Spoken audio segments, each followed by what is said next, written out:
छोटे से गांव में अली और मरियम अपनी फैमिली के साथ खुशी खुशी रहते थे।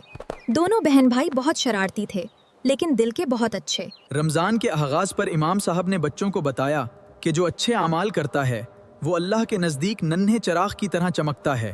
चलो हम भी नन्हे चिराग बनते हैं और अच्छे काम करते हैं। हाँ जरूर, हमें नेकी करनी चाहिए। देखो मरियम, अब ये आखिरी पानी डाल दो। ठीक है अम्मी, दस्तरखान तैयार है। मैं लाया माँ पानी।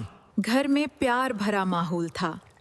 दोनों खुशी खुशी अफ्तार की तैयारी में लगे हुए थे। जब मगरिब की अजान हुई तो अब्बू ने बच्चों को देखकर मुस्कुरा कर कहा, माशाअल्लाह, मेरे बच्चे बहुत अच्छे काम कर रहे हैं। अब्बू की बात सुनकर अली और मरियम बहुत खुश हुए। उनके दिल खुशी से भर गए। अगली सुबह दोनों बहन भाई खुशी खुशी स्कूल जा रहे थे हाँ, कि रास्ते में उन्होंने एक बूढ़ी दादी को देखा। दादी जान भारी थैला उठाने में मुश्किल महसूस कर रही थीं और उनके चेहरे पर थकन साफ नजर आ रही थी।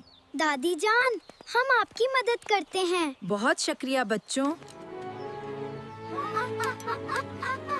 दादी ने खुश होकर दोनों बच्चों के लिए दुआ की। अल्लाह तुम्हें हमेशा खुश रखे और कामयाब करे। आमीन। रात को मरियम ने चमकते सितारों की तरफ देखकर पूछा, भाई, क्या हम वाकई नन्हे चिराग बन गए हैं? हाँ मरीम, शायद हम बन गए हैं। हाँ, हाँ दब्बा रत्तबा। क्योंकि अच्छे आमाल इंसान के दिल को रोशन करते हैं। इस दिन के बाद अली और मरियम हर रोज अच्छे काम करने लगे और पूरे गांव में लोग उन्हें नन्हे चिराग कहने लगे। अब्बू ने प्यार से कहा, मुसलमान वही है जो दूसरों की मदद करे और हमेशा अच्छा इखलाक रखे।